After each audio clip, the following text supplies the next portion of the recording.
नमस्कार मित्रमैत्रिणींनो, जीवन संजीवनी या official YouTube चॅनलमध्ये आपले स्वागत आहे.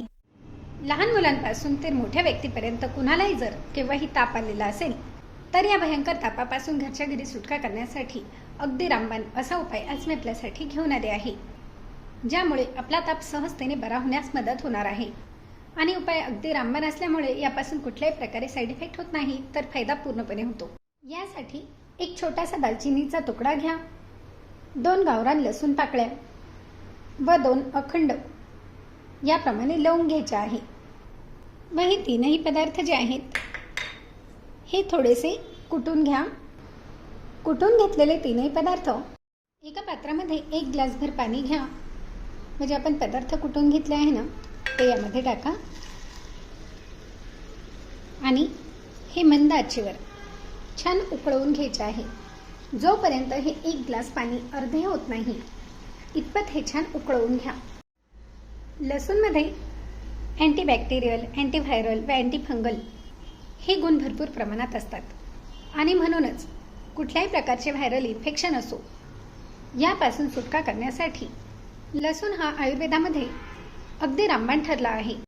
तसेच लवंगमध्ये देखील सोडियम, कॅल्शियम, थायमिन, विटामिन के, विटामिन सी, विटामिन ई व विटामिन ए ही तत्व भरपूर प्रमाणात आढळतात, ज्यामुळे गळ्याचे इन्फेक्शन असो, पोटाचे विकार असो किंवा व्हायरल इन्फेक्शन असो यापासून सुटका करण्यासाठी लवंग खूप मदत करते. दालचिनी ही तर आपल्या शरीराकरता इतकी महत्त्वपूर्ण आहे की या छोट्याशा दालचिनीमध्ये 80 पेक्षा जास्त अशी पोषक तत्व आढळतात की जी आपल्या शरीराला अत्यंत उपयुक्त आहेत.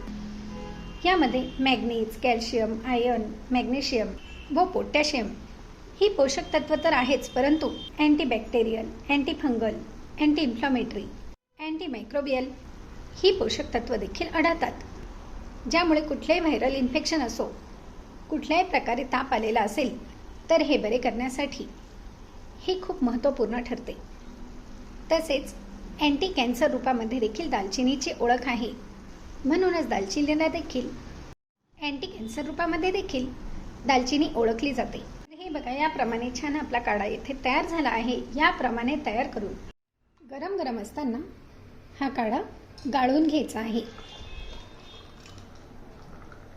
हे बघा, आपण एक ग्लास भरून जे पाणी घेतले होते ना ते बरोबर अर्धे राहिले आहे इतपत आपण हे छान गरम करून घेतले आहे, उकळवून घेतले आहे. याचा रंग देखील बदलला आहे.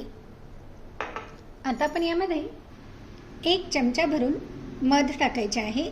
मध हे ऑप्शनल आहे आणि हे थोडेसे कोमट झाले की नंतरच यामध्ये मधाचा वापर करायचा आहे. याप्रमाणे हे तयार करून ज्या व्यक्तींना ताप आलेला आहे अशा व्यक्तींनी ज्या वेळेस ताप आला आहे त्यावेळेस तयार करून हे कोमट असताना पिऊन घ्यायचे आहे. हे पिल्यानंतर किमान अर्धा तास आराम करा. अर्ध्या तासातच तुम्हाला लगेच याचा फायदा जाणवेल आणि दिवसभरातून 2 वेळेस तुम्ही या काढ्याचा वापर करू शकतात. एका वेळेसच्या वापराने लगेच फायदा जाणवतोच, परंतु 2 वेळेस घेतल्याने हाडामधील आतील देखील जो ताप आहे तो पूर्णपणे बरा होण्यास यामुळे मदत होते. तर मग आहे की नाही अत्यंत साधा, सोपा आणि घरगुती नॅचरल उपाय? मग लाईक, शेअर व सबस्क्राईब करायला देखील विसरू नका. धन्यवाद.